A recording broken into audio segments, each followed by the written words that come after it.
Oh, thank you for hosting me. Karibu sana Brian. Tulikuwa tumepanga kufanya nini? Fanya hii game drive. Yes. And usually acha kwanza tuingie. My first question mi uliza say, whether you've been to Nairobi National Park, lakini wewe najua ni mwenyeji. So hata hakuna haja kukuuliza kama umekuwa Nairobi National Park. Countless times. Countless times. Yes. And one of the things that you do, unafanyanga game drives huko. Yes. I'm a tour operator. You're a tour operator in Nairobi National Park. Sana ama unaenda other parks? Mostly Nairobi National Park. Mostly Nairobi National Park. And how old are you? I'm 25, turning 25. 25 in a month's time. So you're the new age tour operator, yes, as compared to the guys who have been in the industry for quite some time. Yes, now we are learning from them, now coming with new skills in the industry. And then also finding a way to shape it venye itaingiana na ile dunia tuko nayo sasa. Yes, also bado pia considering about technology as the way we are advancing, and also about wildlife conservation. Okay. That is my primary goal as a tour operator. Not just taking clients to come and enjoy, and also I love educating people on the main reason of why we have this wildlife. Yeah. Yes. And maybe I did not introduce you. You're Brian Wanjohi. Oh, yeah. My name is Kelly Brian Wanjohi. Oh, Kelly Brian Wanjohi. Yes. Yes. So before we get to the things that you think are changing, how many times have you been to this park, if you can estimate? Countless. Let me Zimefika so? More than 100. More than plus. 100. Yes. Okay. Even I lost count. So unaijua in and out. In and out. And also one of the reasons why you're having this game drive, there's a WhatsApp group. Yes. Hata mimi niko inaitwa sightings in Nairobi National Park. Yes. But then for some reason sijajua kuitumia poa.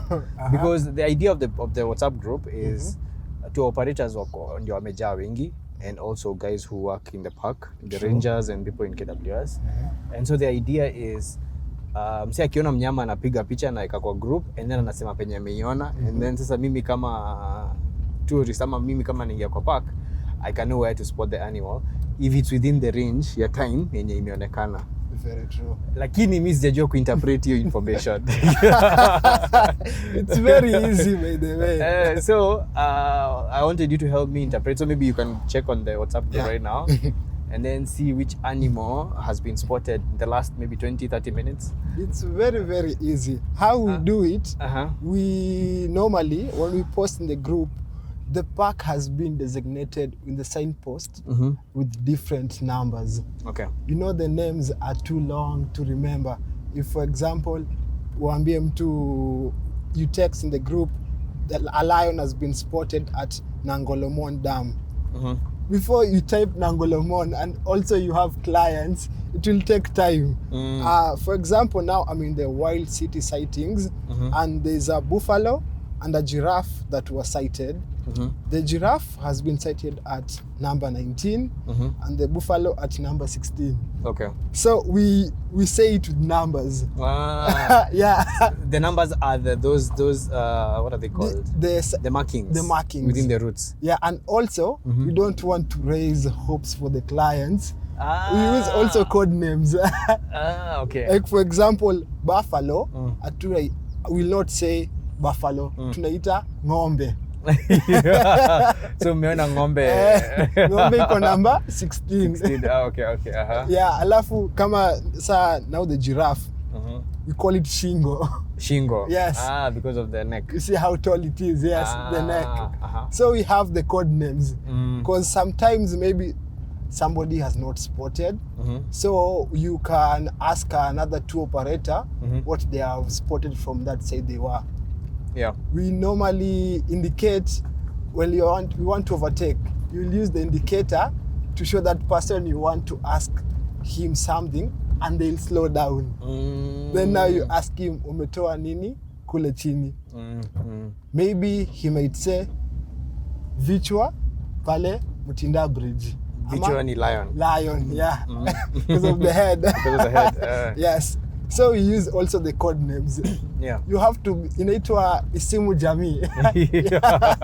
and it makes it easier. Yes. Badala ya kuzunguka park ukitafuta mnyama, at least there's a platform whereby kuna watu wameziona, so likelihood ya kuona inakuwa higher. Yes. Na uchomi mafuta mingi. Ukweli.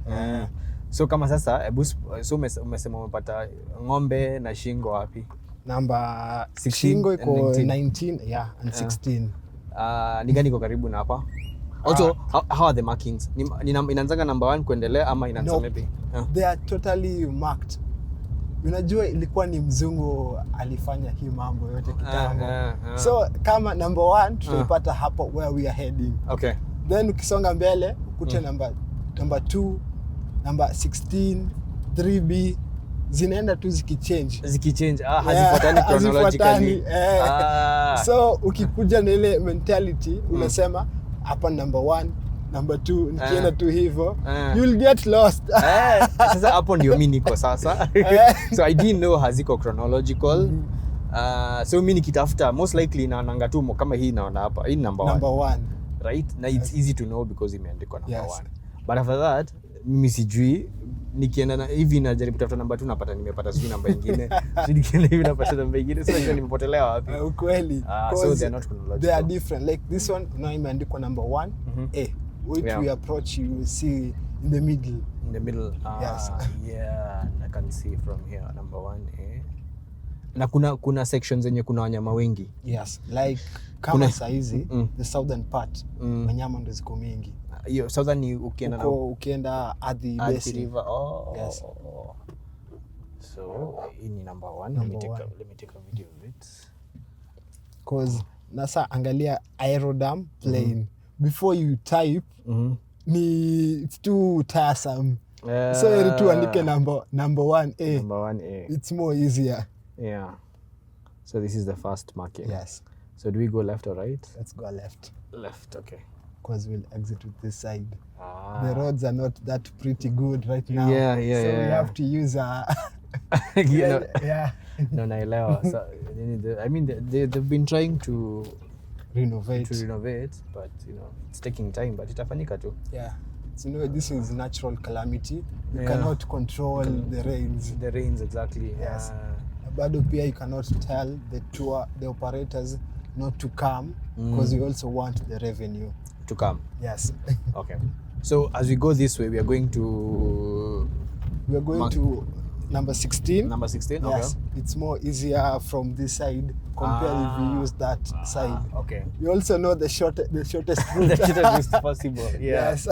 And then so okay, you've done this over 100 times. Yes. For how long? I started as a casual laborer. Yes. That was my first entry into this park. Okay. To get to know it, we were slashing towards the forested areas, the road, clearing the leafy bushes that were growing. Isi scratch magari za watu. So that's how I became familiar with the park, slow by slow. Okay. Then I started now my tour operator. I started in around 2021. Okay. While I was doing my other business. On weekdays I do the business. Weekend now I come now inside. By the way, you're one of the few people that I know that are very hardworking at a very young age. Juu tukijuana ulikuwa unatuuzia mandazi, chapo, samosa. Yes. Kwa ofisi. Yeah, true. And then for some reason ukapotea. Ukaniambia unaenda shule. And then kidogo ukaniambia ushaanza kufanya being a tour operator. Yes. All at a very young age. No, it's not young. Okay, fine. Okay, yes. It's okay. It's very subjective, the age thing.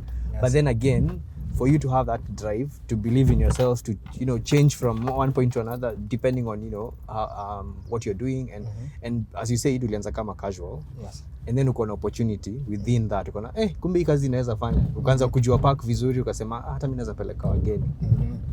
Si ndio? Ni kujichocha tu. Maisha ni kujichocha. Because if you tell me now I had stayed in that casual job, sikekuwa able to interact with different people and get to know the different things that are there out. Interestingly, what I studied is sociology. I'm actually a social scientist. You're a social scientist. Yes. Okay. So I usually implement it in my day-to-day activity. In your work. Yes, inaingiana. Because this society ni kujua kuishi na watu as you maneuver around. That's true. And so that's how I maneuvered around from different businesses. It enabled me asa kuingia hapa. And also because I have a passion for conservation. Yeah. So why not delve into the heart of Nairobi itself? Because we have no other nature as big as this. Within yes. a city. Yes, that's true. And so ndio ukasema, you know what, I'm going to use the sociology studies that I got to implement it, because again, to being a tour operator, you have to have that social aspect. Yes. Yeah, you have to be, well, not extroverted per se, but you have to know how to communicate. You have to know about different cultures, not to upset the people that you find. True. Kama ni community yenye inaishi karibu na park, usiwadharau ati jumeleta wageni. Na pia usionyeshe mgeni madharau. Kweli. Na vitu kama hizo, na pia kuunderstand culture ya mgeni ni tofauti na yako. So usikasirike mgeni kufanya kitu fulani. Yeah, because unakuta some clients they get frustrated haraka sana. So lazima ujue how you can please them, and also at the same time create that harmony yenye they feel they are comfortable. Yeah. Because the first thing, how you present yourself to a person determines how the trip will end. Yes. If maybe you come, let's go this side. This way? Okay. Yeah. Ini haina bypass. Yeah. Haina dam bypass. Okay. So if you just come yourself, umejileta kwa client, you're not audible enough. The client will see you're not too confident. So you must also portray that aspect, that whatever you're saying, you're confident. Yes. For example, asa mtu akuja kuambia tu ina low tone, ile ni impala. Aseme tu. Anakuambia tu ni impala. Unaona hata the tone anatumia, unaweza feel hako confident. Yes. So ni kama hajui chenye anasema, ni kama hako sure. Anajishuku. Hako sure ni kweli ni impala. Yeah, male impalas. Male impalas. And all bachelors. Yeah. Ama ni youngings. Yeah. But youngins mostly, because they are a group of around 4. Yeah. Their men is scattered all over. They're waiting to get stronger to fight the male. Yeah. One thing I love about the impalas, look at the marking. It forms like an M pattern, like for McDonald's. Oh, at the back. At the back. Yes. And they normally use that pattern when they are following each other. Oh, so they know. Yes. So each pattern is different for each. No, it's the same, but now when they are crossing a line, for example, now the harem of females, they'll be following in a single line, following each other, while they're sniffing at the back. Oh, okay. So you will see them just crossing the road, all of them together. They'll walk in a straight line while they're following that M pattern for identity. Yeah.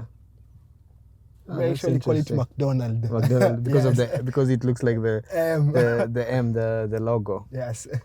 So that's another male there. There are several. Wako tu mahali. Oh, wale wawili pale. And so when because you've done it for so long, do you know a specific family? Would you tell? It's very hard for this antelope family. It's very hard for you to recognize because they almost look the same. Yeah. They the animals themselves ndio waweza zijua. Because unajua they identify with smell and also markings. And then pia juu wanashinda pamoja, they kind of know each other. Yes, and they are very territorial also. Interesting. But how wanakaa? Yeah, they are all there. Still single. Waiting to mingle. Waiting to get strong to mingle. Yeah. Kubwa. It's a big one. I was actually watching one of your videos with Dr. Mukami, and she was saying when they are posing for a photo, they are very still, but when they want to dart them, they know. They know. they tend to run very fast, yeah. and they can jump also. Yes, very high. They can jump higher than a human. Yeah, more than around 1.5 meters. That jumping is known as pronking. Yeah. They can jump a whole human. Yes, a whole human. Jew. Yeah, okay. So, okay, one thing that you said is for you to be a travel agent or rather a tour operator, one of the biggest qualities is confidence. Yes. So know your stuff. Yes, know your stuff. And then what else do you need? Also, again, you need to be familiar with your the animals and also the terrain. Like for example, me, I've specialized in Nairobi National Park. Okay. Most tour operators, they are conversant. As for me, I've not studied wildlife, but I'm still now pursuing it now as it came as a job. Yeah, and I came to love it because I have freedom. Yeah. So getting to learn more about now wildlife. For example, you get to see me mostly in the library. I go there to do my research. Yes. Yeah. Na kuonanga by the hapo library sana. Yeah. When you see me there, I'm going to do my research. Oh, okay. So as whenever I get a client, some client they give you hard questions. You have to do your research because I can't give you a false information. Maybe they are trying to test you. That's true. And you fall for the bait. Maybe it's a wildlife researcher. Yes. Anakuja game drive and then anakutega na swali. Wanting to see your prowess. Yeah. Then you are there lying. So I have to be, if I don't know anything, I'll just tell them I'll do my research, then I'll get back to you. Yeah. Being honest also is very, very, very important. key. Yeah. Because if you have earned the honesty of your client, they are going to refer you to other clients. So that is the main aim. I usually try to abscond in whatever I do in my work in a day-to-day basis. Yeah. So research is very important. Very, very important. And the confidence of conveying whatever information you've learned. Yes. To the guests. Yes, very true. What else? And also driving skills. Yeah. Yeah, very, very important. Which bird is this? That's a yellow spurred fowl. Oh, yeah. Look at the neck. It has like a tie. Yeah, it has like a tie. Yeah. And they are very, very fast. Normally we find them just on land where they can see if there is any predators, because in the grass they can be attacked in the deeper grassland. Ni kama imevata eh? Yeah. Yeah, yellow. Yeah, yellow. But for some reason, every time I see it, it's always on the. It's like it doesn't like flying. Yeah, it doesn't like. It's a land bird. It's a land bird. It's like a chicken. Yes, like a chicken, but it can fly. It can when fly. Maybe it sees danger, it flies. But it can also run. It can run. Like at night, they usually perch on top of the trees. Okay. They sleep on top of mostly the acacia trees, because predators cannot come on top there. So their birds are also very, very clever. They go to where they are very safe at night. At night. Then now in the morning, now they come back They calm down. Yes. Because then at night, they can sleep without worrying about being hunted. Yes, because a leopard can also eat them and can climb a tree. Yeah. So they have to be very strategic at the place that they choose to sleep. Yeah. We're talking about driving skills. Yes. And one thing I remember during the floods, you could tell, people in Kenya have a problem with, like you see, like the water place we just passed, whereby you don't know how to measure the water level. The water level. Whether it's safe for you to drive or not. And so you guys make those decisions every day. Yes. Because you unaweza maybe kulinyesha overnight, but you still have guests and they booked earlier, so you still have to do the game drive. But then now you have to be prepared mentally that you'll change some routes, you'll not use the routes that you wanted to use. You have to make sure your guests are safe and they feel safe when you're driving. So driving is a very big part that people don't think about. Like for example, like look at the sides of the road. It's a bit muddy. Yes. If now you enter, you see here it's muddy, you say, let me drive on the side, I'll be able to maneuver. On the side is where you get stuck more easily because it's silt. Yes. And when the water levels are usually high, you usually advise if you don't know the road, do not go over. Just make a U-turn and use the reverse gear. Common sense. It's not worth it. Yeah, it's not worth it. Because once you get stuck, you will have to wait for somebody to come and rescue you. Depending if somebody is close to where you are. Where you are, yeah. Because right now people are trying to, some 4x4 drivers, they just come to try and test their driving skills and see if their vehicles can surpass the terrain. The terrain, yeah. But you can do that by yourself. Yeah, you can. But if you have guests, now Melipia, it's don't unfair. risk it. Yeah, it's unfair to put them in that situation. Yes, because you know, if you come get stuck, you cannot come and tell a client to come and help you and try to get unstuck. Some clients do appreciate, like most whites, they find it very interesting because they've never done that. Yes. Then they're imagining they're in the wild. They are pushing the car. Yeah, they're getting dirty. They're getting dirty. Yeah, Yes. Yeah. So they have, it's like a good feeling. Like, Good feeling they to will them. never do this ever Yes. again. But not always. Ah. Because sometimes, like right now, you have seen some roads are very, very. You just see it's muddy. You don't know how deep it is. You enter there, you get stuck. And Nairobi National Park, it's full of black cotton soils. And you know, black cotton is very dangerous. Even 4x4 vehicles don't risk it. Oh, Yes. What makes it dangerous? You know, it's clay soil. So if it's dry, it's easier for you to get stuck. Ah, okay. It's very sticky. Very sticky. So you find, even if there is an animal that has been sighted over there, we don't go there. You don't want to damage your car also. You can burn your clutch. So why risk it? Because you want to please a client.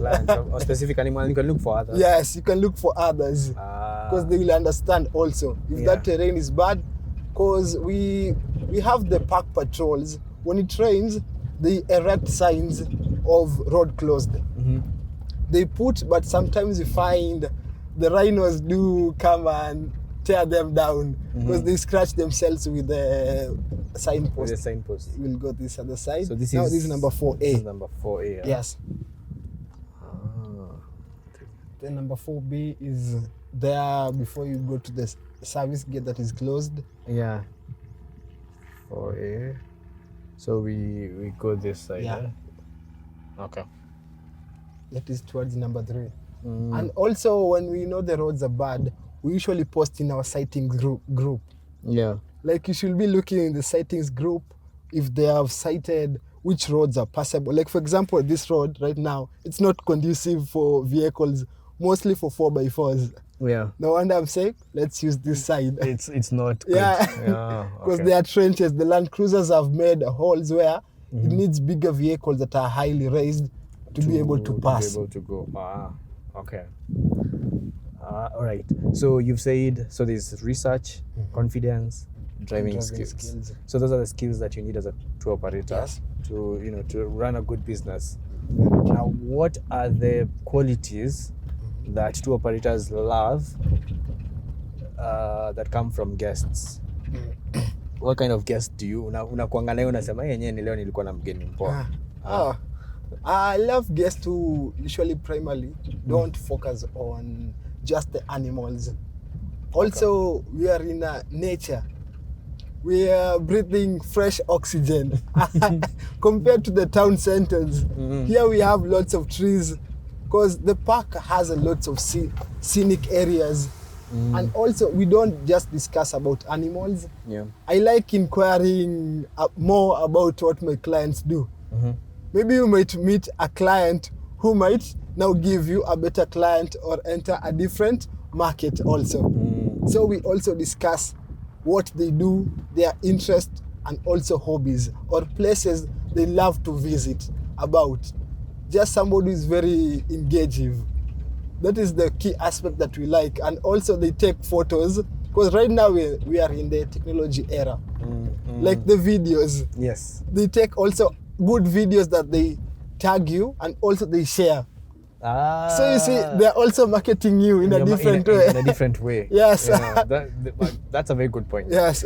Because when this job started, there was no Social media. Yeah, and it was not part of a business.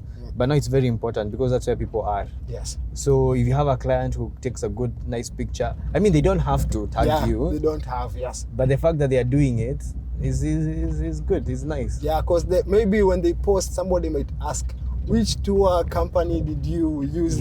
Yes. Yeah. That is a referral you have acquired. Yeah. Do you have memorable one memorable guest experience you can share? Yeah, there is one guest, a Nepalese guest by the name Rajesh. He was a psychologist. Okay. Roughly, like the whole drive, it was on a midday. The animals, when the sun is hot, they tend to go deeper where they cannot be seen. Okay. So the way we were talking with him, it's as if we knew each other a long time ago. I remember the one quote that he told me: don't scatter all your eggs. Focus on one thing. For example, me, the way you've said, I've ventured into different fields. Yeah. Business-wise, also you find me in the tour industry. Yeah. So like I never had one focal point where I know this is my specialty. Yes. I'm good at this. I'm good at that. So I had all my eggs scattered in different baskets. Yeah. Because I'm still young. I'm trying to make a brighter future for myself. Yeah. We had a game drive that he was telling me about the rhinos in their country. They just come and walk on the road. The Sumatran rhinos. I've seen a video of one scaring a dog. Yeah, on the road, they're wondering how. Yeah. And they look different from the ones we have in Africa. And they're also about to become extinct. Yeah. So that game drive was very, very exhilarating to me, that it left a lasting impression. And also to them, that they were saying, when you're broadcasting your services, just don't say you offer guiding services. You also offer counseling sessions while you're also in the game drive. Yeah. But then you're not a specialized counselor. Yeah. So it's you can, because then you can talk to the guest. Yes. Okay. And so when he said you specialize, so do you now, this is your thing now? Are you going to stick to this? I'll stick with this permanently. Also blend it with wildlife conservation. Okay. I'm also a wildlife educator. Okay. So wildlife became just like a hobby. It's something I love to do. I have this famous quote from this Chinese philosopher, Han Fei Zhu. Yeah. Before you take, you should give. Okay. So I've had that aspect of wanting to give back. And so giving back to nature, like doing initiatives like tree planting, educating the young ones on importance of wildlife. Yeah. Yes. It becomes so interesting that it has given me that motivation to give back and do more. And also while I'm operating with my clients, I feel even more engaged because I'm giving them new lessons that they never knew about nature and the importance. Yeah. Of even wildlife. Yes, of even wildlife. Let's go straight. Okay. So now, this is number 19B. 19B. Okay. Yeah.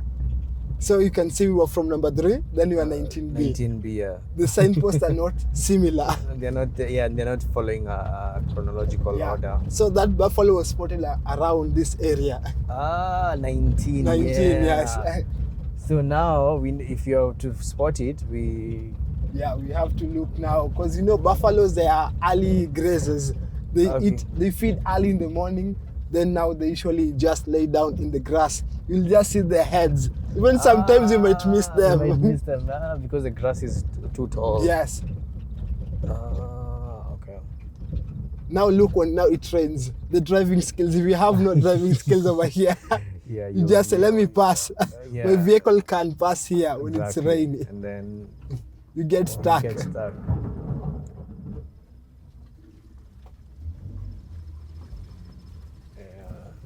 very deep. Yeah, because you see the tour vehicles, they are highly raised. Yeah. They can be able to pass through the terrain, very easily. Yeah. But the rains this time they did a number. Yes. Yeah.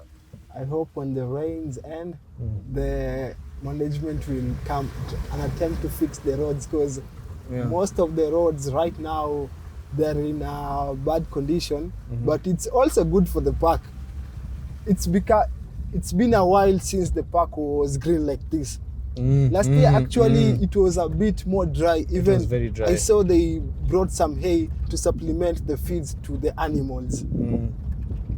Yeah, it got to a point, it was very bad. The last drought was bad. It got to a point where, now, KWS has to buy, as you said, hay, and it's very expensive. Very expensive. And you cannot feed all of them because, fine, the hay you give buffaloes. Zebras have to eat. Impalas have to eat. Yeah. Ostriches have to eat, right? And they're very territorial. They stay in different territories. Yeah. So this is the giraffe that was spotted at 16? Yeah, but now we are still at 19. We are still at 19? Yes.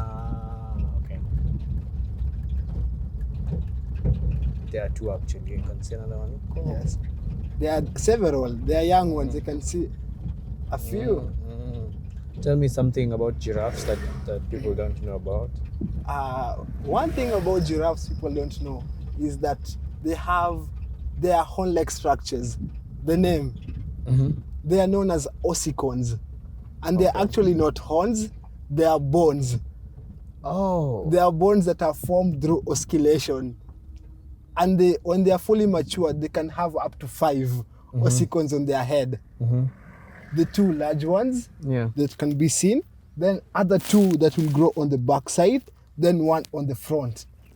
The one looking like a small hump. Yeah. And how we get to know the sex, we also look at the ossicons. Oh, so it's different. Yeah, like this one is a female. Yeah. Just looking at the ossicons. Yeah. The female ossicons usually have hair up to the top, and they're usually thin.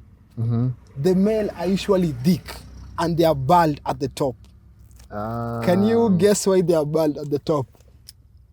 Because of the male hormone? I don't know. No. Because of fighting? Yes. Okay. Necking. We call it necking. Because of when necking. Males are fighting for a female, now they also use the ossicon sometimes when they want to play dirty. So you'll get sometimes they have no hair, they are bald at the top. Also, these are females, because to look at the genitals from afar, it's very hard. Yes. So that's how you tell the difference. Yeah. What about the color? Is it that males are darker? The older ones are usually ones. darker, more dark. Like these ones, they are a bit pale compared when you see a more mature ones. And one thing about these ones, they are young ones. Young ones usually stay in a group together. You'll find them just browsing in an area where they're just young ones. Yeah. And these are the Maasai giraffe. We have 3 species. Also, they are tan. Compared to the Rothschild giraffe, which is usually a bit more darker compared to the Maasai giraffe. Yeah. The reticulated, which is more like a pattern. Yeah, a pattern, rectangular pattern. Rectangular pattern, So the ossicons, people usually say they are horns. But it's a bone. It's a bone, yes.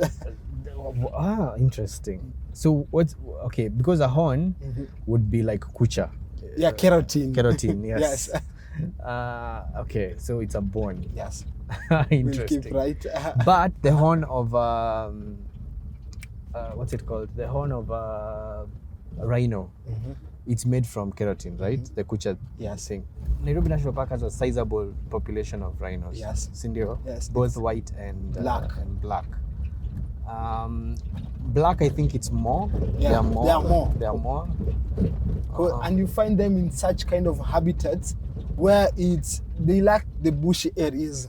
The black rhinos are browsers, mostly feeding on leaves and twigs, the upper body, because of their body structure. Whereas the white rhinos, you'll find them mostly in the open grassland. No wonder they're huge size. They're just feeding on grass. So finding black rhinos in open grassland, usually very rare, but you won't miss them. You'll find them in the woodland areas, just there, but they are also very aggressive. Yeah. This is number 18A. This is number 18A. Yes. Okay. That road is very, very bad right now. It is impassable. Because of The rain, yeah, and they are also constructing it, so it's not yet fully done. Yeah. As we go like this, I can now see human settlement. Yes. Well, we have been experiencing the human-wildlife conflict of late. Yeah. What do you think about the increase in human-wildlife conflict? Like Rongai, in the past few weeks, there has been a female lion that has been spotted. Yeah, and taking dogs, and we hope it doesn't graduate to humans. Yeah. But what do you think about the increase in human-wildlife conflict as a tour operator? Mostly, it's a very interesting question. I won't blame the animals, because animals are not rational the same way as humans. We find humans, this park was here before, now the human settlement. People just so, because land was cheaper in these areas, they came and built without noticing that they are living near the wildlife corridors, because this side of the park is not fenced, where people are building their houses. So we find these animals, they tend to move outside the park to look for food. Right now in the park, we are seeing less animals, as most have moved to where the pasture is more greener and where they can settle. Yeah. So also the lion has moved outside to go and look for food, because the zebras are outside the park. Yeah. So it will also follow the prey. So people need to find like education programs where they become enlightened on how to manage and live with the animals, as it's very, very, very this road is very, very bad for the vehicle. Yeah, usually very deep. Yeah, we can't risk it. We can't risk. We can't risk, because we might get stuck. Yeah. And most vehicles tend usually come to stuck here.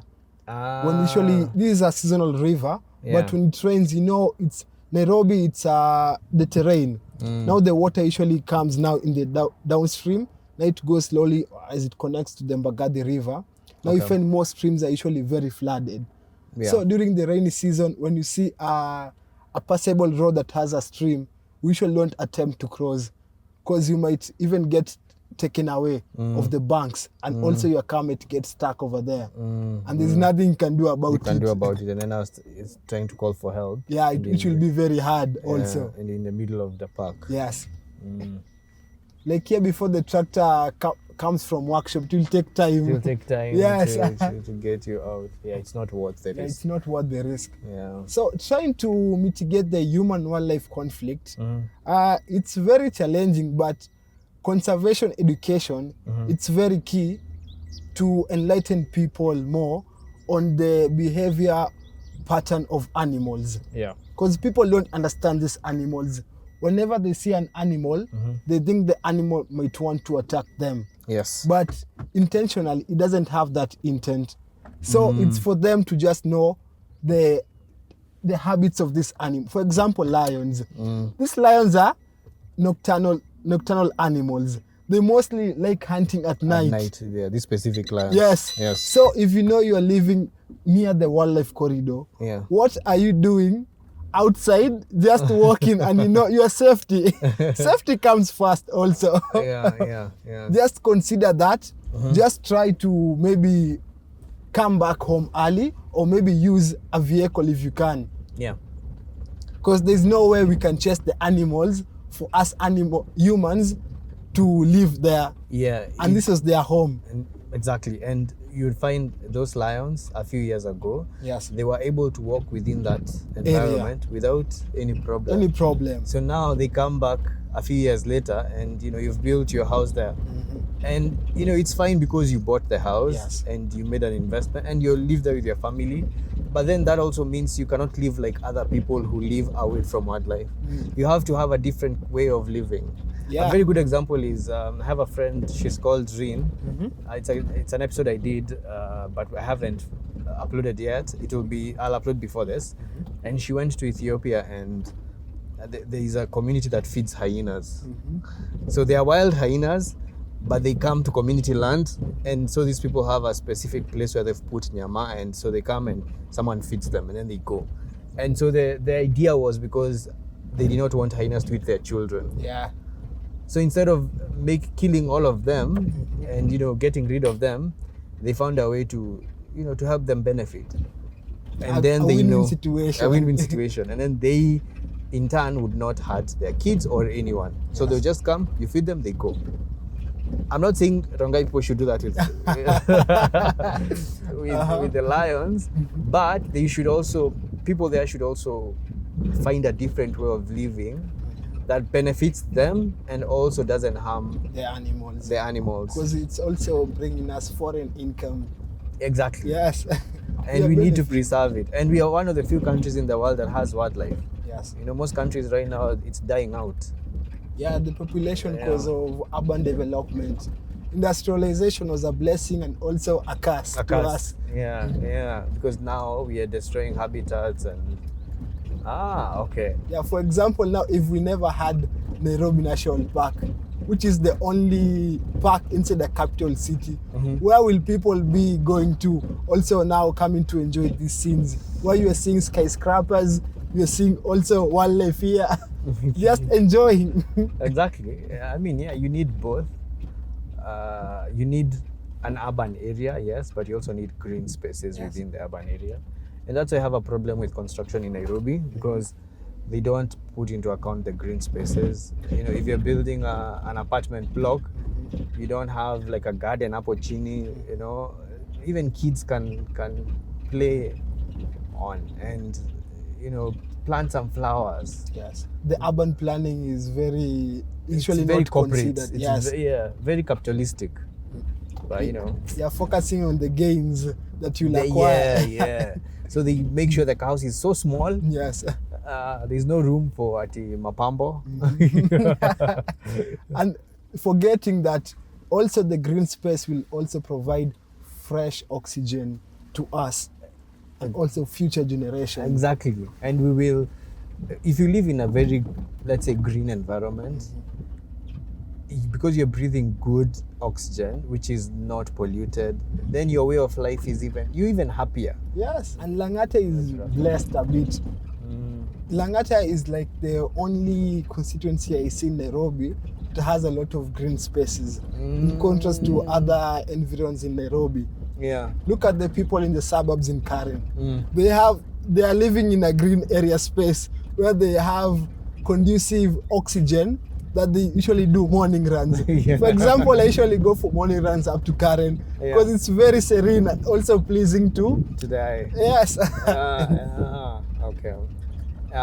Do you have any history about Nairobi National Park that you know? Yes. Can you share something unique about the park? Something unique about the park. Yeah. It's known as, I can see some ostriches there far in the plains a bit. Nairobi National Park. I know a lot, having been brought up in the park. Oh, you're brought up here? here? 25 years I've stayed here inside this park. Oh, you're brought up here? Yes. Tell me more. So I've gotten to see the changes that have happened from every decade, for the past 2 decades and a half that I've been. Yeah. One thing people usually forget, this park is even older than Kenya as a republic itself. Yes, that's it's true. 77 years old. That's and true. Kenya is 60 or 61 right now. Yes. Yes. Yeah, that's true. Also, we have the ivory burning site that people don't marked that President Moi initiated and showed Kenya as a sign of helping to conserve the wildlife in Kenya, saying no to poaching at all. Yeah. And also about, it's a scenic park. Yep. That is one thing people never know about Nairobi National Park. Like when you go to the southern part of the park, you get to see the vibrance of mostly early in the morning or late in the evening. how the scenic views that you get to admire. Yeah, sunrise and sunset. Sunrise and sunset. Yeah. And Nairobi National Park has 3 facilities. It's not a must to come here inside the park. That is one thing people forget. Yeah. We have the animal orphanage Yes. and the safari walk. Safari walk, yes. If you don't have the means and the facilities to enter the park, come explore the facilities that have been kept in place for everyone to come and enjoy. So you don't have to drive Yes. in. It's not expensive. Very cheap. Very cheap. 215 Kenyan shillings. Adult. Yes, you can afford that. Comparing to, there was a debate on last year, they wanted to increase the rates. Yeah. Me, the rates being increased, I see no problem, because also we are also helping to preserve our nature. Okay. Because right now, if we don't have the funds, how will the organization take care of the park, the services that they need to run, Yeah. the animals? They need to have the money itself. So that is, I know a little bit of the facts, but Yeah. I know about the entire in and out of Nairobi National Park. There's no loophole that I don't know from here inside the park to even outside the park, the facilities and everything. So you said you grew up here. Yes. So your folks they work in They work here. in Kenya Life Service. Yes. And so you've been raised Inside the Nairobi National inside Park staff quarters. Staff quarters, Yes. the rangers and the park managers. Yes. So having grew up here, then yeah, you definitely have wildlife knowledge that will impart as it's like a community member. Yes. And that's how now I practice now my skills. You practice your skills. Yeah, I remember when we were toddlers, when KWS were rolling out with the buses, we were very stubborn kids. We will come and enter the bus, stay at the back and say, see not our stuff. Yeah. we got free rides inside the park. Inside the Yeah. park. Yeah. Now we were looking at the park, enjoying the scenes. Yeah. Yes. So do you have like an animal experience when it came to the staff quarters? Yes. Baboons, baboons, eh? My favorite animals, in fact. Your baboon is your favorite animal? Yes. Why is it your favorite animal? Baboons are very clever. Mm-hmm. They are very, very intelligent. Uh-huh. Like their social structure. Yes. Uh-huh. They're usually organized in a structure where you find they live in troops. Okay. More than even 20, even to 100. Okay. Like early in the morning, you might find them on the road, just lying down. They are grooming each other, removing that. Yeah. Like you scratch my back, I scratch your back. Yeah. So you find these baboons, if they have the brain to clean each other, why not? That one is very impossible. If you go this Olomani circuit is very, very bad. Black cotton. Yeah. Okay. This is a black cotton road that even I cannot even dare try to use. Yeah. So we are just going back to the route that The we route came that we with. used, okay. Yes. So, So the baboons, you find the structure, and they're usually very, very curious. They are curious animals. For example, if they see you had moved, you have food, you had placed something there, they'll come after you have left. They'll come there to see what you are doing there. For example, when I was a kid, there was this bird that died. Okay. So I dug a hole, buried it. I came there a few days later, there was nothing, it was cooked. so a baboon was watching you, Yes. what you are doing, and then after you left, it came and It came undone. and dunk it. Oh my God. Baboons are very, very, and they usually don't fear mostly children and female. Yeah. They usually know, yeah.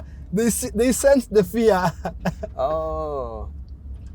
Okay. So you find like these baboons, if they can be able to live in a social structure in the first place, groom each other, So the social structure is now the troop. the troop. So yeah. they know there's this alpha male. Yeah, they're usually alpha males that help now in guarding the troop. And Okay. also they are usually called dominant males and dominant females, that they usually guide the rest and also incorporate the young ones into the hierarchy. Slow by slow, because you know, baboons, they depend on numbers. Yeah. And when they're in plenty, they can even chase lions sometimes. Oh, and they are. Yeah, Big imagine number. 50 baboons, and the lions are around 2 or 3 lionesses.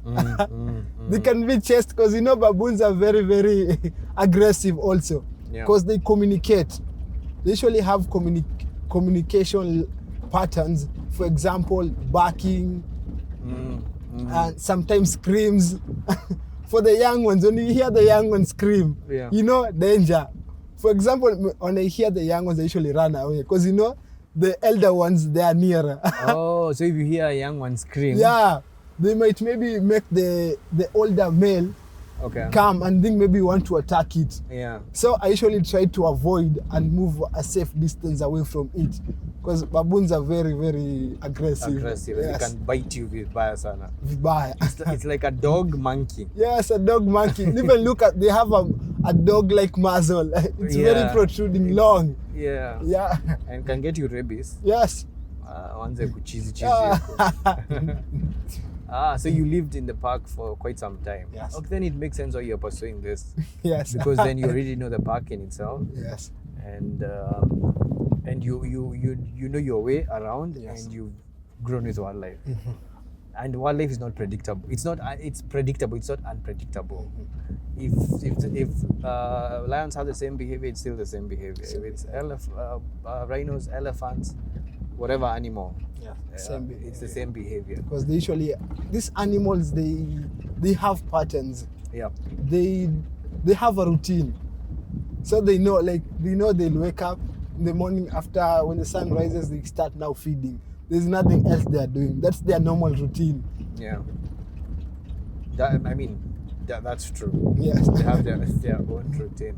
So in the new age of being a tour operator, what are some of the things that you've incorporated in your way of working that the old guys that are mentoring you are not doing, and so it's coming up with the new people like you, apart from social media? Apart from social media, I tend to I have seen most tour operators, they don't have the binoculars. So sometimes in nature, animals cannot be near on the road. You'll find them, they are very, very, very far. Yeah. And also I like sharing snippets.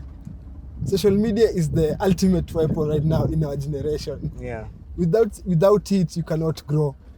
So I also, I have some fellow guides, I try to update them on basic skills, how to engage a client.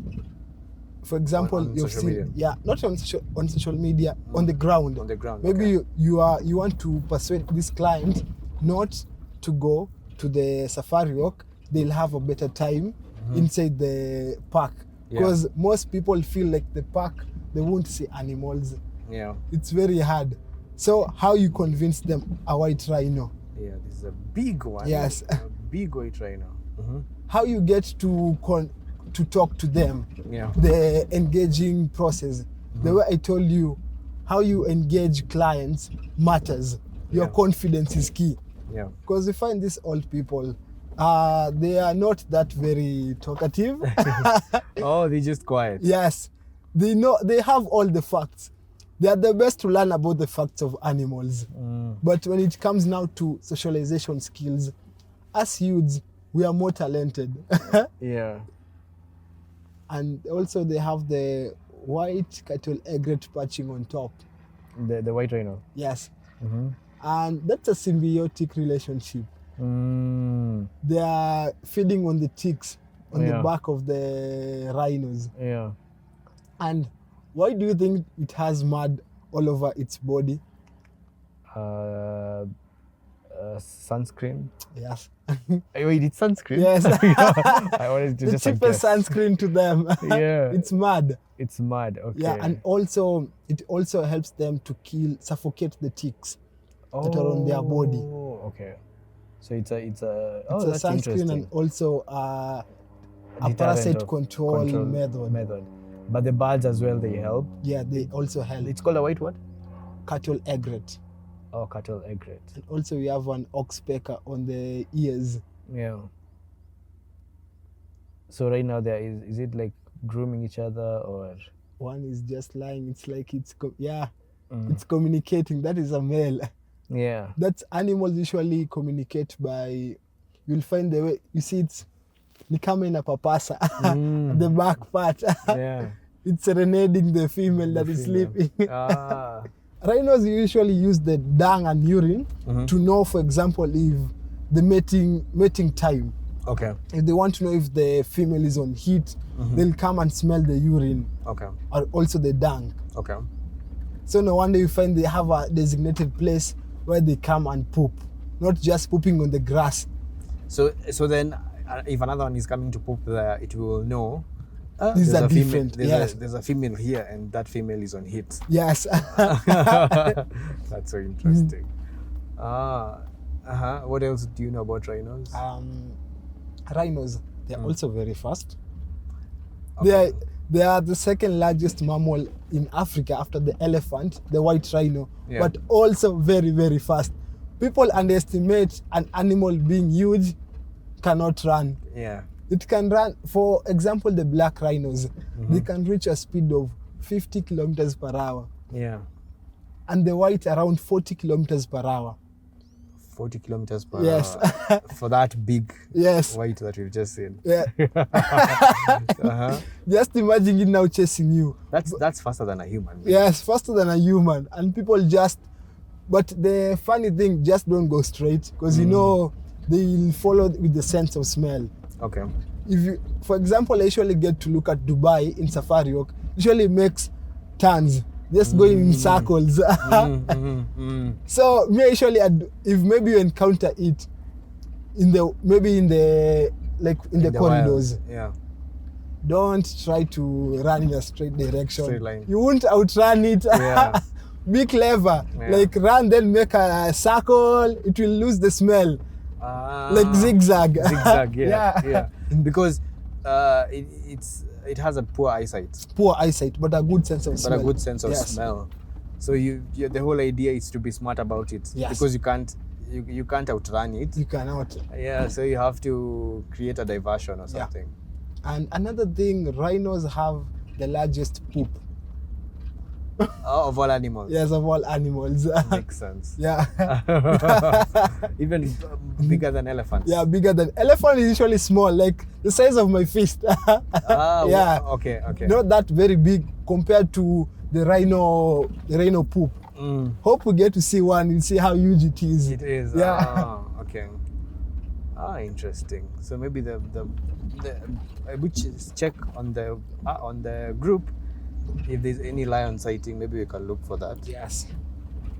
Yeah, I haven't seen a lion in a long Yes, time. Ololo Maram, number 16. So we spotted. It has been spotted. Yes. There were two walking on the road. Oh, how long ago was that? That was around 1 hour ago from now. Okay. Yeah. Ah. Like now see how scattered it is. Yeah. For example, if you compare with That's rhino poop. Yeah. Yeah. White rhino poop. So that's buffalo. Rhino. That's rhino. Yes. Okay. Buffalo is usually scattered, like cow dung. Okay. Yeah. So now we are going to Yeah. The sighting. 16. Yeah, 16. Ololo Maram. And it's probably where all these guys are going. Yeah. So after which one? The kings of the jungle. The queens. These are actually the queens. The kings of the jungle. In this day and age of conservation, what do you think would improve Nairobi National Park? If you are tasked to give ideas on improving Nairobi National Park, both the guest experience and also from the conservation side, the ranger experience, what would you come up with? So let's say for rangers, giving them electric bikes. Yeah. Right? Like for example, like donations to them, inside the camps. Yeah. You find like they stay in the wild camps. These wild camps cannot be urbanized to how we live outside. Just like creating a good, eco-friendly environment. Yeah. Like having that are solar powered. Because we have in the savannah grassland, we have lots of sun that they can harness to be able to charge their walkie-talkies, also to improve when they are doing patrols inside the park. Yeah. Yeah, the hyena dam, lots of buffaloes. So solar enhancing that renewable energy. Yeah, going green. Yeah. That's a method of going green. Also, And it's cheaper. Yeah, it's cheaper because we have sun throughout the year. Yeah. And then they don't rely on buying fuel. Yes. Even for charging things, Yeah. paying for electricity. Also, another thing is trying to encourage tour operators to go green by introducing electric vehicles into the park. Like creating partnerships where also these tour operators can feel they are being given a hand in helping conserve where they are eating and also conserving the environment. Yeah. And also you can see a fish eagle on top of that acacia tree. Well, that's a fish eagle. Yes. Oh, it's very rare. Yeah. And these are now water birds. Yeah. The Hadada ibis and the sacred ibis. Yeah. So they're all waiting for fish. Yeah. But these ones usually feed around. They don't eat fish. They're not carnivorous. They just feed around. Because we have land birds and also water birds.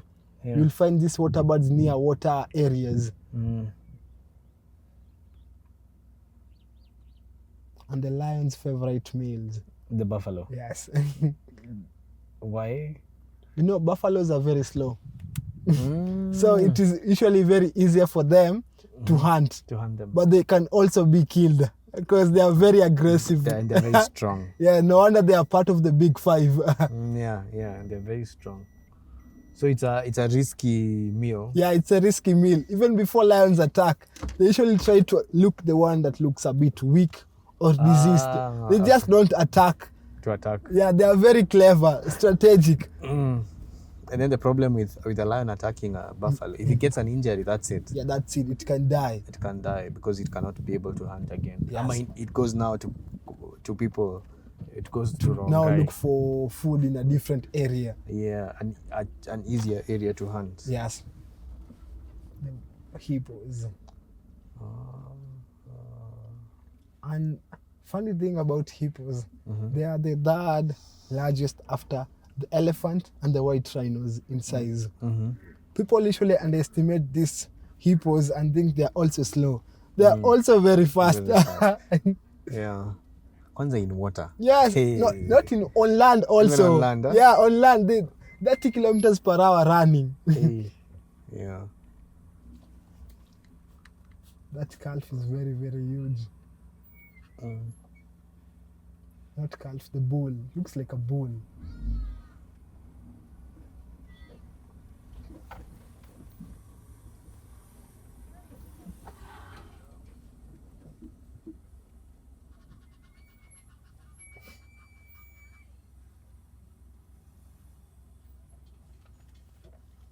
Umeona hizo vichwa?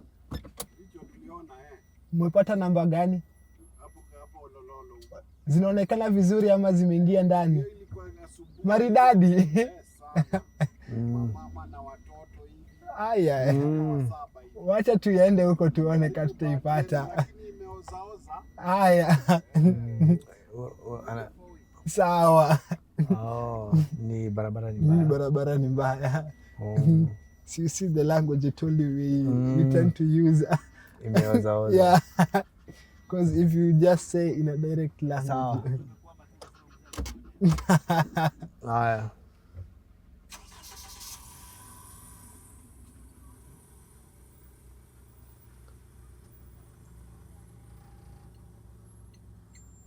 It's submerging the head outside the water.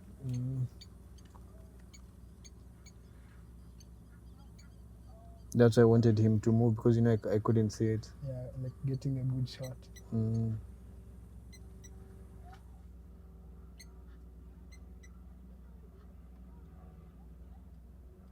And the hippos usually stay in territories, like a family. Like these ones we're seeing, that's one family. The other we're seeing a different family. So they're usually very strategic. That's a mother playing with a calf. With a calf, huh? Yeah.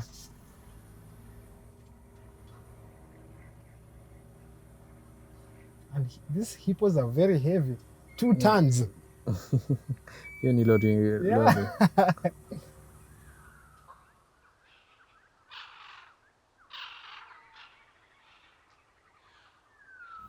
So it's looking to see a fish. For fish, yes.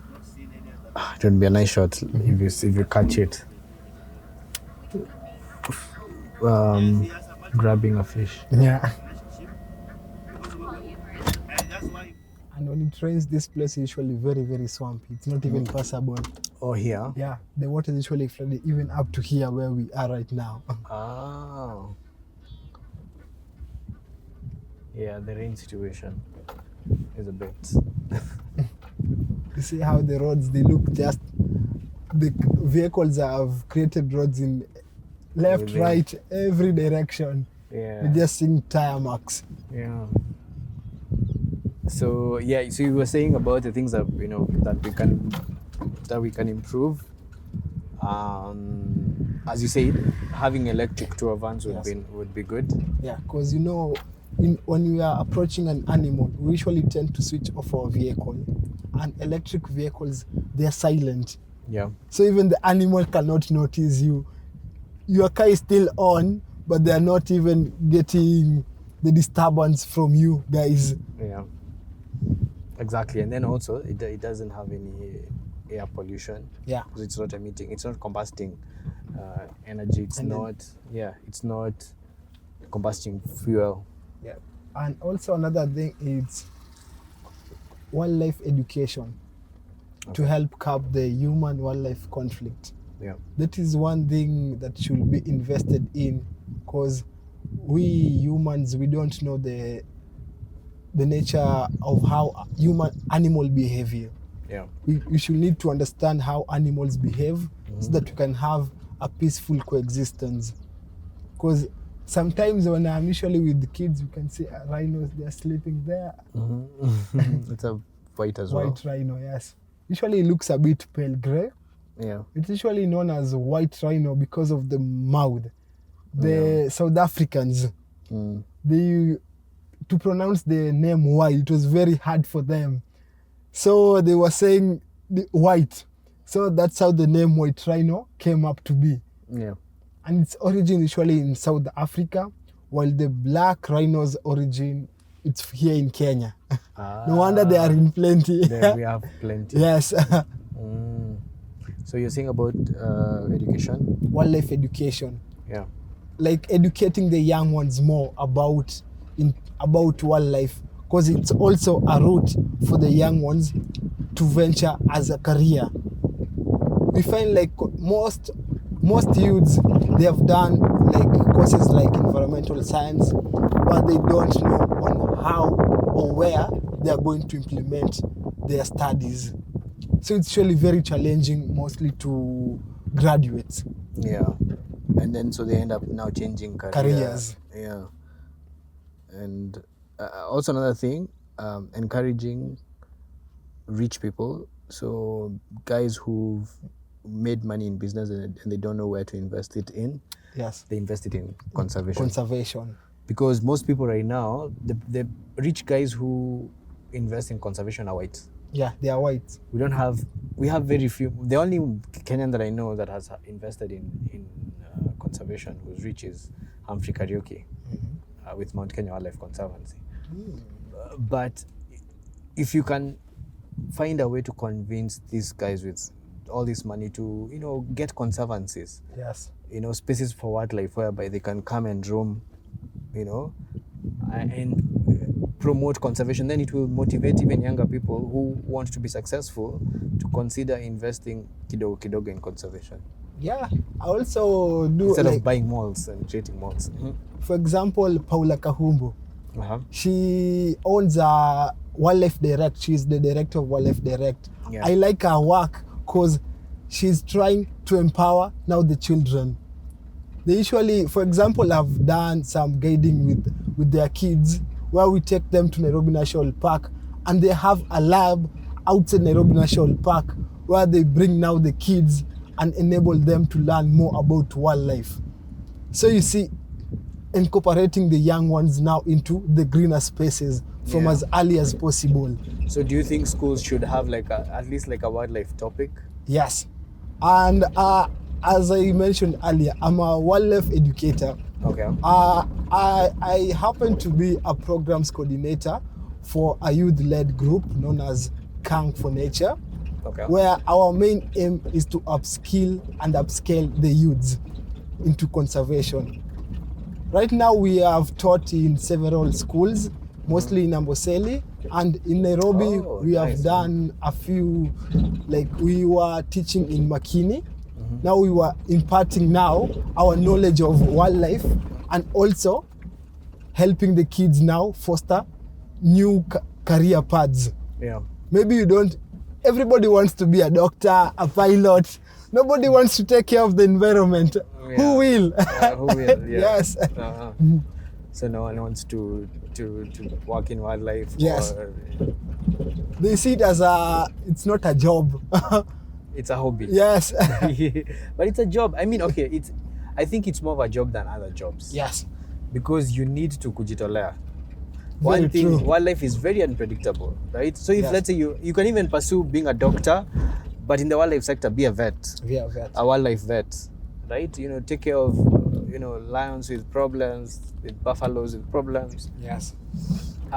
Give advice on, if there's translocation, ensuring that it's done properly without, animals dying when they go to their new location. Yes. So there are other sectors. You could be a lawyer, but in conservation, handle conservation cases. Issues, yes, like the poachers, people being found selling game meat. Game meat, yes, or poaching, or people grabbing conservation land, which is happening. Yes. I mean, not that I'm trying to be controversial, but that's even why human wildlife conflict sometimes gets out of hand, because people grab land that is for conservation. Yes, right. very true. So you could still do those fields, but you could tie them to the environment. Be an environment lawyer. If you want to be a police, you could be a ranger. A ranger. Yes. Now you're not dealing with people, you're dealing with wildlife. With wildlife. Yeah. If you want to be an engineer, you could work for KWS with engineering roads. Yes. Passable roads within the park. Yes. And construction of ecologies. Ecologies inside the conservancies and Yeah, also the sustainable. parks.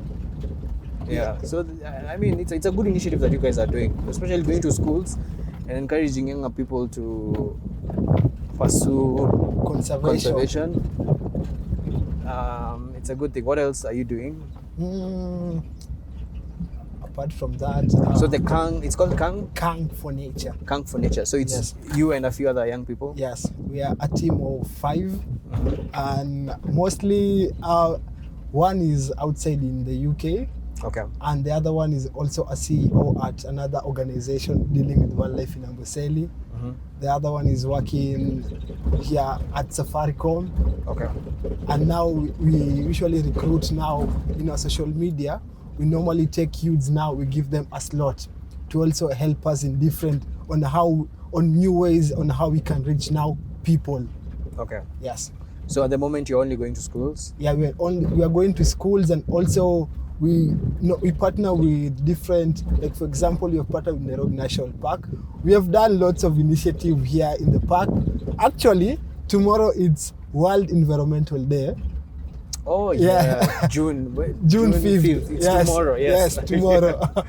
Tomorrow we'll be having an Completely initiative. forgot. Uh-huh. Yes, we'll be doing a cleanup Okay. in partnership with Friends of Nairobi National Park. Phone up, yes. Yes, we'll be doing a cleanup.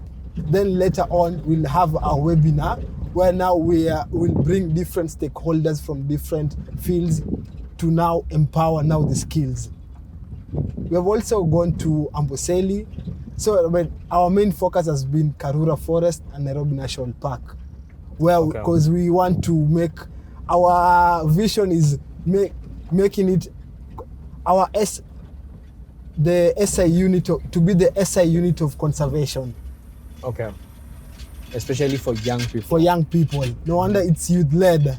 Yeah. So when we pass the youth ages, we leave the mantle to other youths now. Yeah.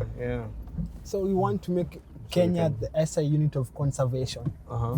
That is our main vision. Yeah.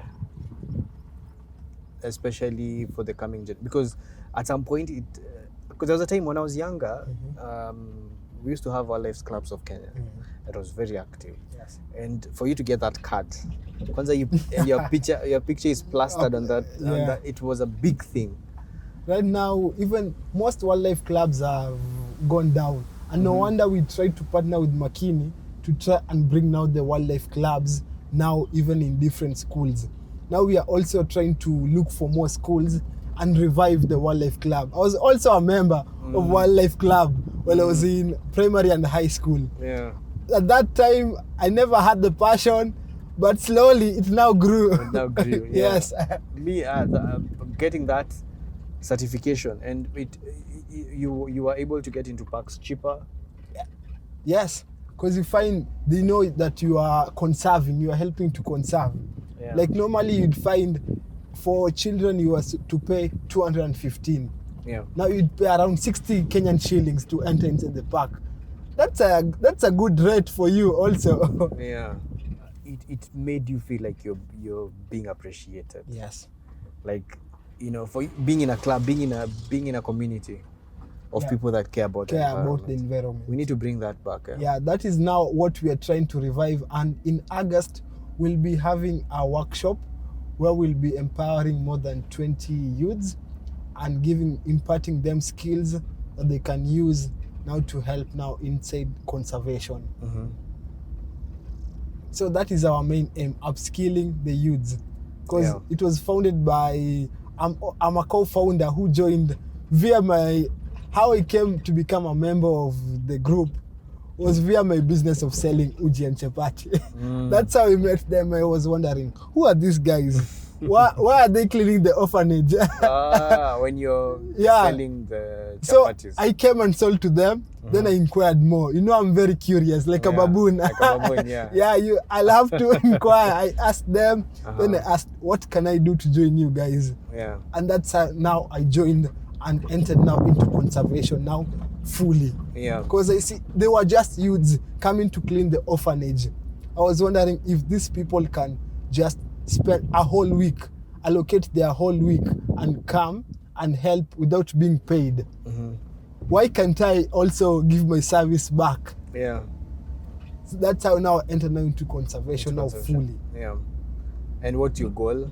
My goal? Yeah, at the very end of it all. My goal is to now create, especially with Kang for Nature. With Kang for Nature is to create a platform where now youths don't feel as if they are secluded from being part of helping into conservation, and also enlighten the younger generations on the benefits of being members of contributing to wildlife. Yeah. Because the young ones usually, they're usually very curious, and at a time their curiosity usually expires. So once they have that curiosity as early as possible and they are molded well, in the future they'll be able to help preserve. Because one of KWS, the vision is conserving and preserving Kenya's wildlife for posterity. For posterity, yes. And for posterity is who? The younger generations. The generation that is coming along. Yes. So that is our main focus, because most groups you find them just focusing on, let's use this route, they are just focusing on tree planting alone. There's no other initiatives that they are doing apart from that. Yes. If they are not doing tree planting, there's nothing else they are doing. Yeah. So you find it's becoming saturated. Yeah. So we also do that, but our main focus is now empowering now youths. Yeah. And again, education is more important. More important. Because if you educate 10 people, those 10 people will now pass on to another 10 people. And if it's planting trees, those 10 will plant, more than you. Yes. So if you just decide to plant a tree, which is a good initiative, but educating other people to have that mindset is more that important. spirit, yes. Yeah. So conservation education is a very big thing, huh? Very big thing. So when you're saying you guys are going to schools, is it only primary schools? Are you going to like tertiary schools, come universities? Yes. Kang for Nature is made up of university students. That was where it was founded in JKUAT. Most are JKUAT members. We find we started as university students. Now we are trying now to even go explore the younger primary schools, because the upskilling program that we are going to do in August is mostly for the university students. Yeah. But so that we don't also forget them, because they are above the food chain to be able to attain the goals that we need. And also the ones who are the upcoming leaders, we also empower them as early as possible. Yeah, because it's easier to simanga kufunza mtoto ni rahisi kuliko kufunza mtu mzima. Which is true. And also the mindset of a young child, pia yeye atakuja na innovative voice. Atasikia venye unasema, akubaliane na wewe, and then aanze kufikiria of easier ways to implement it. Yes. And to make it work. Okay. So we've said conservation, education, we've said going solar. What else? Electrical. Electric. What else can we improve, or can we make better? Those were the basic, I could say. If I come, I'm usually... or maybe again, because it's the environment, you don't need to change it too much. Yes, because we'll have, like for example, like in Nairobi National Park, you cannot come and plant trees, yet this park is an open grassland. You'll be changing the place completely. Exactly, that's true. And maybe not and also bringing invasive species. Yes. Oh, and also that is something, like for example, you can see along the road, these ones that look dry. This is an invasive species known as Parthenium. Also uprooting and enlightening people on the invasive species that come and take our place. This, huh? Yes, Parthenium. Okay. Usually when any construction work happens, any slight movement of the soil, they usually grow very, very fast. So, and they spread. Look at the seeds. Cross-pollination happens very, very easily. So the best method to help is usually by uprooting from down. Yeah. Or maybe spraying. But if you come to spray inside the park, also the grass where the animals feed will be contaminated with chemicals. So it's usually not a very advocated method to control the spread of the invasive species. Oh, so the only way is to uproot them physically. Yeah, that's the best way. So if you had like a community of young people who can come and help uproot, we do that. You do that. Yes. Okay, that's nice. So when do you guys have these programs? Like for example, usually we plan. Like this one, for the cleanup that we are doing Environmental Day, we were given two options by the management, whether do a cleanup or an invasive removal. So we opted for the cleanup because it's been a while, and also another reason, this Parthenium, it has a pungent smell. Most people, when you tell them to come and uproot, they run. They won't turn up. So you have to look for a way of how to bring people, so that when you conduct the series, they'll be more encouraged and psyched up to do the initiative. Yeah. Now it's a lot, Yes. It's all through. And it's usually close to the road because, as you said, when during they are construction, renovating, during the construction of the road, you'll find there's movement of the soil, so it can grow very, very, very fast. Yeah, all of this. Wow, that's crazy. And animals don't eat it? Yeah, they don't eat at all. The pungent smell, it chases them away. Yeah. So then it has no use. Completely no use. Maybe because even the birds, they don't perch on top of them at all. Yeah. So it's just like a weed. It's a weed. It's a weed, an unnecessary weed. Yes. It's competing for nutrients with the grass. Yeah, and it's winning. Yeah, a lot. You see on the road, it's just Parthenium. Yeah. So we normally conduct, we usually try after every 2 or 3 months, we have a program where we are doing something. Okay. Like for example, the last program that we did was a river cleanup in Karura Forest, where we were cleaning the waste that were coming into Karura Forest. Now we were removing, now in partnership with them. Now our next one is, now before that we did a Parthenium cleanup this year along number 16 where we are heading. There it was a lot of Parthenium that was along the road. Now the next project that we are planning after the environmental day cleanup tomorrow, it's now the upskilling program now, imparting now the skills. Yeah.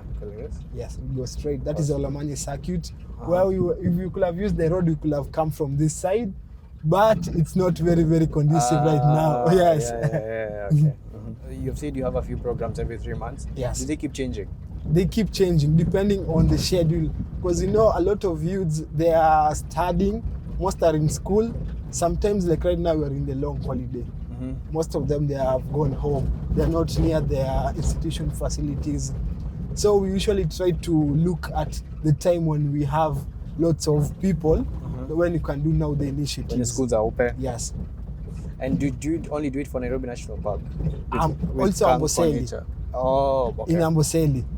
Yeah, with Kang for Nature. Yeah, so with Kang for Nature. And the Southern Conservation Area. Yes.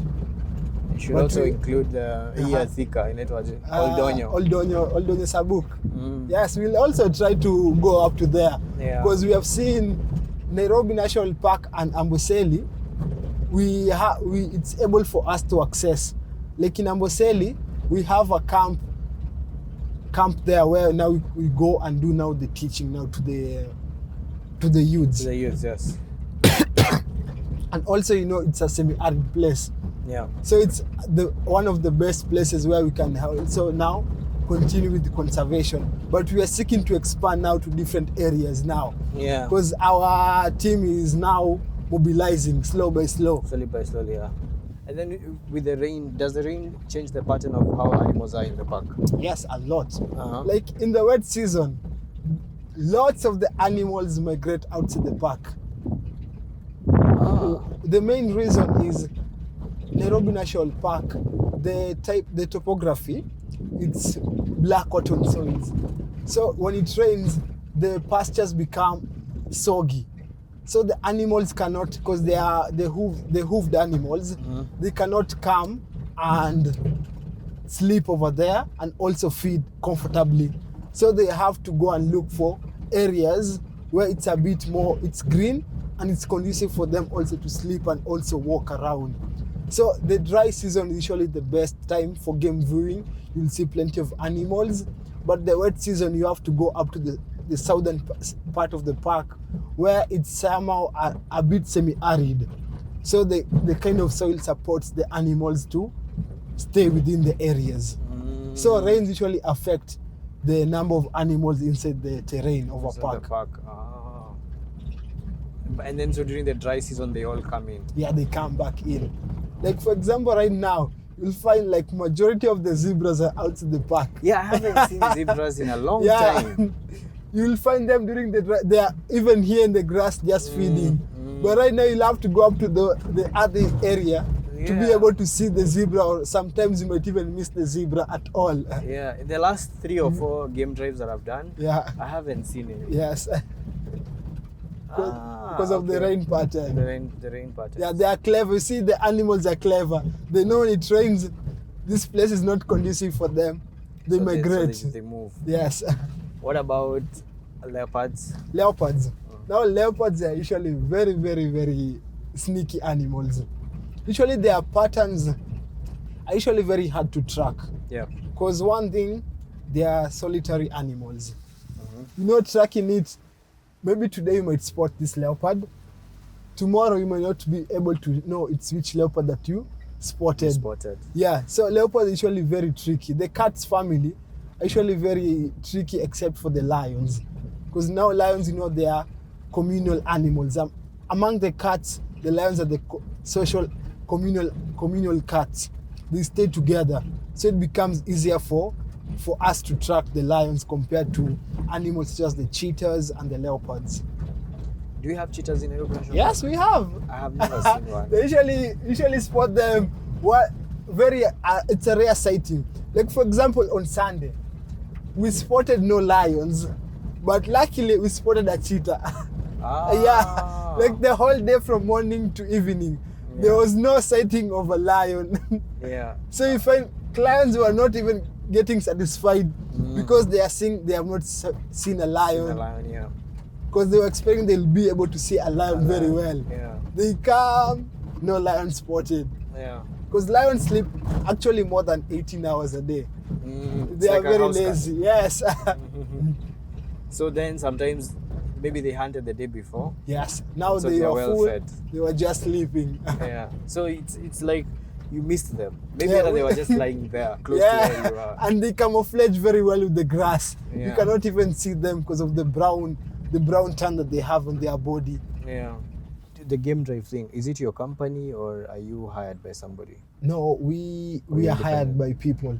I belong to a group known as Nairobi National Park Community Guides. Okay. We are based at the entrance of the park. When you enter, you'll see some cruisers parked past that monument of the ranger that is there. Now we usually parked over there. We were allotted a small space by the institution. Now that's where we conduct now our business. Your business, so mostly walk-in clients. Yes, because not all clients come prepared. Yeah. So that we saw an opportunity, then we took the opportunity. So if anyone wants to use you, they would have to, but then they can have your number. Yes, they can have my number or they can come over there and find me located over there. But I'm trying to be a bit more clever in this social media age, like posting more, even though I'm not that very common on social media. I don't like social media a lot. Yeah. But I try to post as when I get time. Because social media is also a distraction sometimes. Yes, because then you start looking at other things. Yes. And then you waste your time being on there instead of working. Yes. But then, I mean, so you have friends who are in university. Yes. Maybe you can find someone who's tech savvy and they can help you out. Yes, that is what I'm trying to find right now. To somebody who's willing and good at editing. Like also, it's not just about posting. You have to be clever on how the editing and so that the you reels can. and- When somebody sees this, yes, I want to come and see this place. Yeah. You could partner with someone who's good at that, and you can cost share the expenses. expenses and That is my plan. That is what I'm trying to do. And like on Saturday, there was a lioness that was on top of that tree, that acacia, just lying on top. And people usually say lions don't climb trees. I've seen lions climb trees. I've seen some in Masai Mara climb trees, but it's very rare. Yeah, it's usually very rare. An ostrich. A male ostrich. Yeah. It's looking at the plane. Yeah. And ostriches are usually, they can be hunted very easily. Yeah, because when they are feeding, they usually don't look their surrounding. They're just looking down. Yeah. So a lion can come creeping slowly, and it grapples the neck. You see how the neck is not that thick. Yeah. So it will be suffocated easily. Yeah. And so dies. It will die quickly. So they're hunted a lot, eh? Yes. But they can run. If it realizes that it's being hunted, that's the problem. Yes. Because lions usually take time. They stalk the prey from a very far distance. Yeah. Interesting. It's interesting how birds, the male ones are always prettier than the female. Yeah, in the birds family, the males are the most beautiful. Yeah. Like the females, I usually call them shosho. They look a bit old. They look a bit older Yes. than they should. Dull. The color. Look at the black and white vibrance of the male. Yeah. Because people usually mistake the male and say it's the female. Exactly.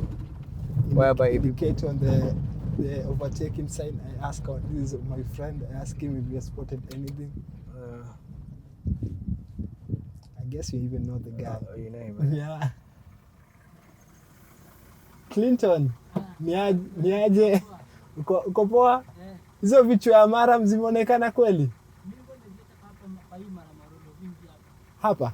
Sini nitokeleze hapo mbele. Sawa, acha sawa. Sawa, shukran. Oh, so he's also a community guide. Yes.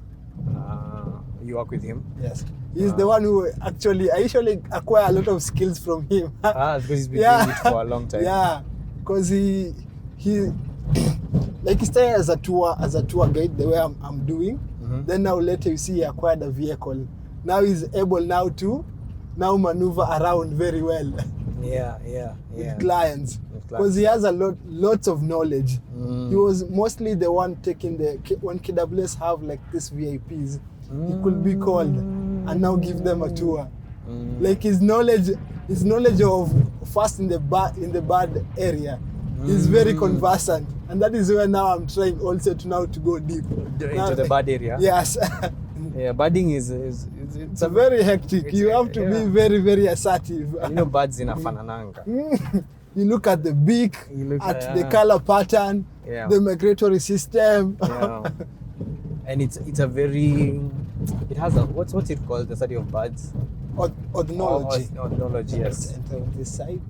It has it's like golf. Yeah. You see how golf has a specific clientele? Yes. Not everybody is into that kind of sport. But then the people that are in that kind of sport are people who are wealthy. Yes, and like in the people who come bird watchers. Usually yes. Birding is for people like that. People who have a certain class of wealth and taste. We call it taste. Yes. And it's a small community, it's not that big. Yeah, because you have to invest in the resources and time. Yes. Because birds, usually you have to have patience. If there is anything you have to have patience is birding. Because birds, they fly at any time. And you have to have your equipment ready too. Because the shutter, you might say this bird will not fly. It won't pause for you to take a good photo. Yeah, exactly. That's now Ololo Lodge. As you can see, like the outside the park is just there, and that side is not fenced, where you're seeing buildings of people. Yeah. So that's the routes that the lions now use to go outside. Yeah. Like right now, we are being told they were just sleeping around here. So it's easy for them to maneuver outside the park when they are looking for food. Yeah. And go to people's houses. Yes, and that is Masilage areas when they are going there now. It's not operational, Masilage. Is it operational? It's not operational. But now see the buildings there, very, very. They are near the park. Yeah. Because the only thing that is separating it's just a river boundary. And okay, yeah. Yeah, and the Maasai's. Because they could not have fence because they kept livestock. Now they shows. the female ones. Even you can see the contrast between the black and the grey. Yeah. So funny shows. But they are also usually very fast. 70 kilometers per hour. Yeah, and they can maintain that speed for around 15 to 20 minutes. So no wonder you usually see when you steal their eggs, they will put up a chase. Yeah. 3 females, 1 male. Yes. But they're usually monogamous. Oh, yeah. They're monogamous. Yeah, monogamous. Most birds are, eh? Yeah, they're usually very loyal. Loyalty. Ah, interesting. Yeah, most birds are like that. You might find that the one female is the wife, and the rest are maybe the children. Or maybe they are staying as a community, different now from different. How do they not inbreed? What happens? They usually have like the sense of smell. Animals usually they know each other. Okay. Like you find if they don't want to inbreed, they'll go to a different territory, away from where they know their family is, Okay. to try and copulate. Yeah. So they were spotted somewhere here. Yeah, in these areas. Go slow. Yeah, we have holes. The road. Let me try. Here in the grass, you know, you might have water because you see it's black cotton. Yeah. No wonder usually I'm afraid of the grassy areas.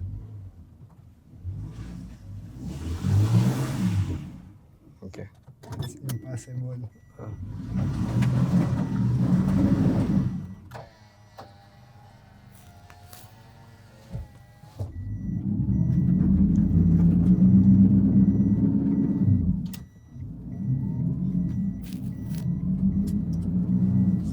Yeah. Let me just say, just a second. Okay. I want to. It's your side. It's my side. Yes. So should I turn? Yeah, just a bit.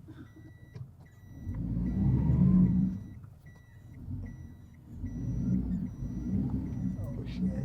I'll move a bit in front. Oh, in front, Yeah. Move. Then we reverse this.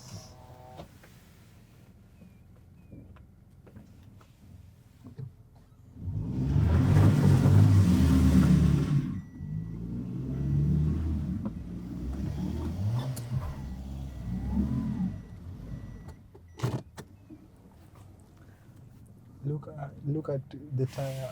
Yeah, It's the back wheel. it's the back wheel. Yeah.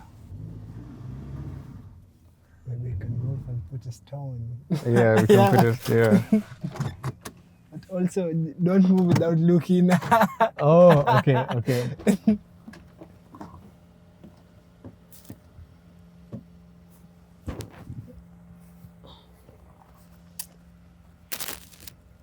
Oh.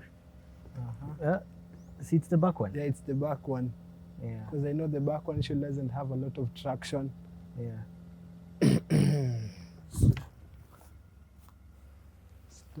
Stones. Yeah, we're stuck. Tena. Yeah.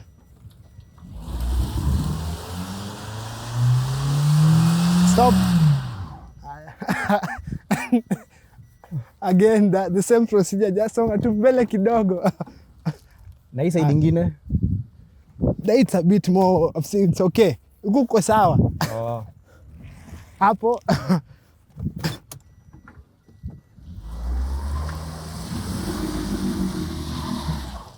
Yeah.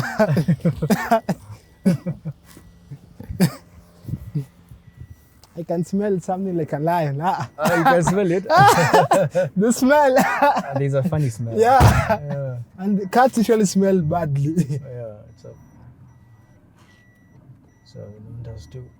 Yeah, because I've seen if you pass there, even if we pass there beyond, there's a place that looks like this. Yeah. So there's no need to go and risk to more risk further. again. Yeah. But it was fun. You've seen it, I've the seen driving it. skills. Yeah, it was fun. It was fun. You have to adventure now more and see. Yeah. And we are lucky we came now. If we came earlier, Yeah. pole ni umechafuka. Haina shida. Ni kazi. Mimi si niko nyumbani, tena kubadilisha one time. Oh. So, Because I know this area is usually black cotton. yeah. And the way you said, this area is not easy. Yeah, even you see if the Land Cruisers used that side, they were not stupid enough to go on the side track. Yeah. But it's part of the game drive. Now It's you'll part of find the now fun. Yeah. some whites are usually very they enjoy things like this now, getting Yeah. stuck. Yeah. You go like this. Yeah, like this. That's going to the lodge. That's an end road. Ah, it's an Android. Yes. At least we tried. Yeah. Let me see if maybe there's any. Yeah, that's it. And maybe they were watching us. Yes. Maybe they were watching us. That would be so funny.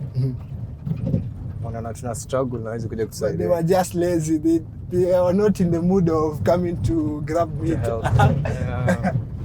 Because you know lions usually they take their time. They're usually not in a hurry. they stalk because they don't want to blow the cover. Yeah. And very, very opportunistic. Yeah. They seize their chances. Their moments. Because lions have a 30% success rate of hunting. They are That's- poor hunters. Yeah. 30%, that's if it's 10 times, Yeah. you only succeed in 3 times. Yeah, 3 times. But at least they're adapting the movement of fasting. Yes. So that means in a week you could hunt maybe 2 times. Yeah, so they know in the wild it's not a must, they have food. So the food that they get once they eat, because they usually need more than 5% their body mass of food to be able for them to survive. To survive, okay. No wonder they love the buffalo, because it can sustain a pride. Maybe a pride consists of around like the 7. Okay. They can all have an enormous meal, and like for a buffalo, I've observed they usually take around, if they are family, 2 days, 2 to 3 days to finish it. the whole thing. Makes sense. Bushback, waterback. A waterbuck, okay. Not waterback, bushback. It's a bushback, yes, a female bushback. It's very rare to see. Yes, usually hides in the bush. Yeah.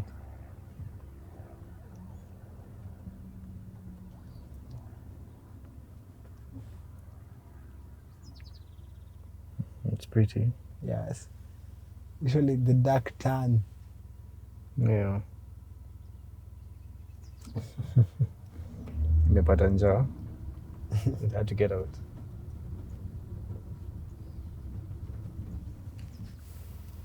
And usually a solitary, they stay on their own. In contrast to other antelopes. Antelopes, yeah. You find these ones, because they hide inside the bushes. So they don't like mingling with other antelopes. I said this year I have to step a notch higher, like something different. Because I know right now, we are approaching now the high peak season. Where now we'll be having tourists coming in up to the end of the year. Okay. So I need to come up with a strategy that where even you can get clients from all backgrounds. It doesn't have to be the foreign clients, also the local tourists. Because the pandemic was a blessing and a curse. Yeah. It opened the tourism industry in Kenya very much. Yeah. People were not very conversant with wildlife at all. Like Nairobi National Park, people who are landlocked in Nairobi now coming in, they were realizing we have a park inside our own city that they never knew. Yeah. So I said I'll step a notch higher and try something new, like I want to capture mostly the young. Yeah. The young audience, because they are very adventurous. Yeah. They love exploring new places. Yeah. Because they have the energy and they have the time. Exactly. Because time is power right now. Yeah, and then they have less to worry about. Yes. You know, if you're trying to plan an excursion with a 35-year-old, anafikiria juu ya watoto, magoti. There's so many things to worry about. But if you entertain 25-year-olds or even younger, they have time. They have time and they have the energy. And then also don't make it expensive for them. You have to understand that they are still struggling, starting in life. Yeah. So don't try and make huge margins to turn a profit, a big profit. Well, you can just give a considerable amount where you are winning, or you're getting. Yeah, and then you build a community, and then the same people are the ones that you're going to give internships, right? Yes. Help, and then eventually even employ. You know, because that is the goal, to self-sustain yourself. Where at the tender age where your parents were working, you are able to sustain yourself and live the life that you want to live, different life. Yeah. Yeah, I mean, that's the goal.